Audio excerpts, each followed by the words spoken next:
Raiden Shogun is getting another rerun in the second phase of version 5.0 alongside the debut of Kenichi, and it's up to me to help you guys out in her building process, team comps, and other things you might enjoy. Make sure to like the video and subscribe to the channel with post notifications on to win your 50/50s. And with that, let's start with the Genshin guide for Raiden Shogun in version 5.0.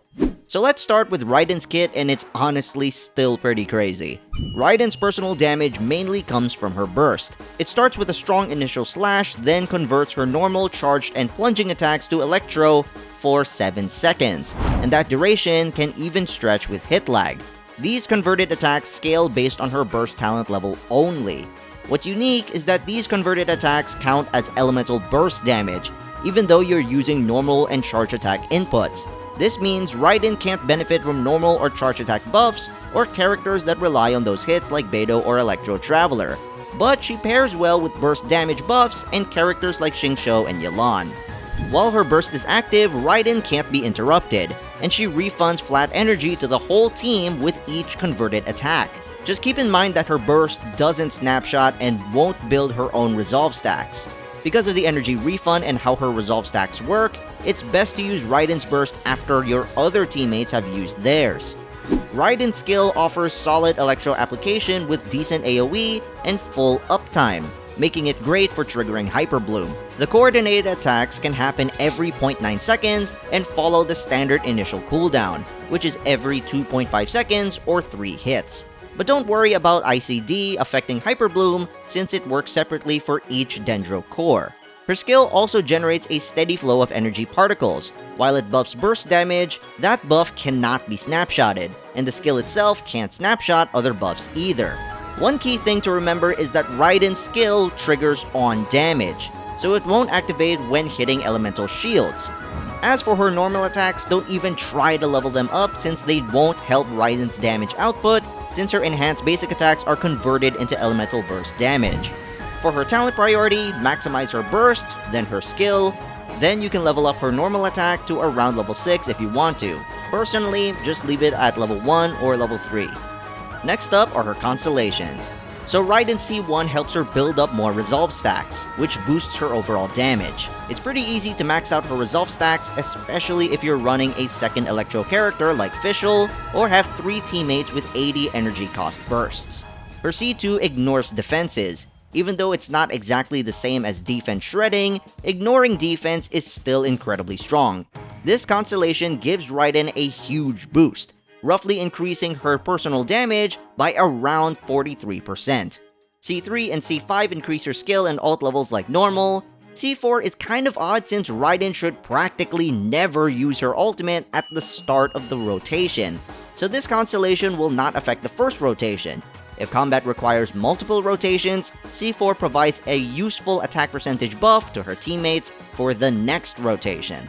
And her C6 has an elemental burst cooldown effect for all of her teammates once every second for 5 seconds. However, in most of Raiden's current teams, it doesn't have much of an impact, if any. Note that her Constellations only affect her burst DPS playstyle, and her Hyper Bloom Raiden won't be affected as much. Next are her weapons. So Raiden's weapons are kinda mixed since they depend on what playstyle you want to go for her. So we're gonna break this down and focus on her burst DPS playstyle first. So obviously her signature weapon Engulfing Lightning is her best in slot, since it perfectly converts energy recharge into attack percentage, which makes attack percent less important and encourages players to stack ER beyond Raiden's usual requirements. However, you'll still need to focus on crit stats from artifacts to maximize her damage. Staff of Homa, Primordial Jade Spear, and Luminous Elegy can work since they have great crit stats. Calamity Queller gives additional elemental damage and increased attack when Raiden uses her skill, and already gives more attack percent from the secondary stat. Skyward Spine is great as a general stat stick, providing energy recharge, crit rate, and additional attack speed to get a few more hits in, as well as getting additional damage with its Vacuum Blade effect. And the Elemental Mastery-based passives from Staff of the Scarlet Sands and Blade of the Fjords are especially useful in Aggravate and Quick Bloom teams. On top of that, they also offer a nice boost to crit rate, making them solid options overall. Deathmatch provides crit rate and attack percent, although it's not generally worth using over the more accessible alternatives. Although for Ballad and Deathmatch, you'll need to pay extra for the Battle Pass and some players will not be willing to do that. For 4 stars, it's obvious, but the catch is her best free-to-play option, but you'll need to spend a lot of time fishing just to get to R5. However, if you're willing to put up the time, this weapon can easily outperform all of the other 5-star weapons, except for her signature. For Hyper Bloom Raiden, Dragon's Bane is her best option, since it gives a lot of elemental mastery and is accessible to plenty of banners, and the refinements will not be necessary, just R1 will be enough. Moonpiercer is a strong free-to-play option, offering an elemental mastery secondary stat alongside with an attack percentage buff that it can provide to one teammate. And Kit Lane Cross Spear is another solid free-to-play option, since it gives the same amount of elemental mastery as Moonpiercer, but comes with a passive that regenerates energy for Raiden. This can be useful in Raiden's burst, although it's usually not the main focus in her Hyper Bloom teams. Up next are her artifacts. Similar to her weapons, we're gonna break down her artifacts depending on Burst DPS Raiden or Hyper Bloom Raiden. So for the Burst DPS Raiden, go for the emblem set since it's practically built for her. It's got energy recharge and an energy recharge to burst damage percentage conversion. It's absolutely perfect for her. You can also try out 4-piece Millilith since Raiden has a great uptime with its 4-piece passive, but it sacrifices her personal damage in favor for Team White attack buff. So I don't really recommend this if your Raiden is gonna be a hyper carry. You can also try any 2-piece set for attack percent, energy recharge, electro damage bonus, and burst damage percent. But this won't perform as well as the 4-piece emblem set. Plus, the emblem set is already available in the Mystic Offering Strongbox, so you really don't have to worry about it. For substats, go for attack percentage, energy recharge, or elemental mastery sands, electro damage or attack percent goblet, and crit circlet. But for Hyper Bloom Raiden, Gilded Dreams is her best option since it increases Raiden's EM with both the 2-piece and the 4-piece set effects.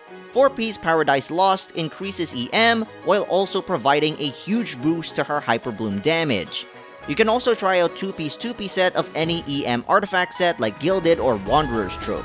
And finally, 4-piece Deepwood Memories can work since it reduces Dendro resistance, but it will not provide any EM for Raiden, so it's best to give this to another member in the lineup like Kale or Tainari. For substats, Hyper Bloom Raiden works with only Elemental Mastery in every single artifact. The more, the merrier. For teams, Raiden works so well in many team lineups as a hyper carry, sub DPS, quick swap DPS, and even as a support. But I'm gonna focus on the teams that we've been talking about first, then other teams Raiden can be a part of. First up is an obvious one, but Raiden National is still a classic and still works out amazingly well to this day. It's still quite good for players who only have Raiden as the sole 5-star in the lineup. The main issue this team typically faces is regaining enough energy for the powerful burst of its 3 core members. Raiden Shogun fixes this effortlessly while also taking advantage of it. As a result, you can reduce the energy recharge requirements for the team and focus more on boosting crit stats and attack percentage for characters like Xiangling and Xingqiu. You can also try out a Taser team with Raiden, Kokomi, Venti, and Lisa to swallow up a whole bunch of enemies into a giant AoE and deal massive damage. Mono Electro is also pretty good with Raiden, Yaimiko or Fischl, Kujo Sara, and a team-wide healer like Jean with the VV set to shred Electro resistance. You can also try out Overload Raiden with Chevreuse, Xiangling, and Bennett while still keeping the idea of the Raiden national team. Aggravate Raiden can work well with Kazuha, Nahida or Yao Yao, and Kuki Shinobu or Fischl. This team is a bit of an in-between for Burst DPS and Hyper Bloom Raiden, so it can work well if your stats are kinda mixed between the two playstyles. Hyper Bloom and Quick Bloom Raiden can function well with Nahida, Kokomi, and Beidou, or in a squad with Alhaitham, Xingqiu, and Yao Yao. Another version of a Hyper Bloom team is Raiden, Furina, Nahida, and Baizhu, which feels kinda stacked since it has 3 Archons and they all work so well together. Other teams for Raiden can be a Superconduct team with Eula or Fremine, Rosaria, and Diona to shred some physical resistance. But energy recharge can be heavy since it's for both Eula and Raiden, or Fremine if you don't have Eula. And a fun team you can make is Raiden, Wanderer, Nahida, and Kazuha, aka Skara Kaz and their 2 moms. Fun for the whole family! Thank you guys for watching, and please make sure to like the video and subscribe to the channel to win your 50/50s. Comment down below what is your favorite thing about Raiden Shogun, and I know exactly what you mean. it's the Boba Sword. And as always, I'm HermitGRAB, and I'll see you soon.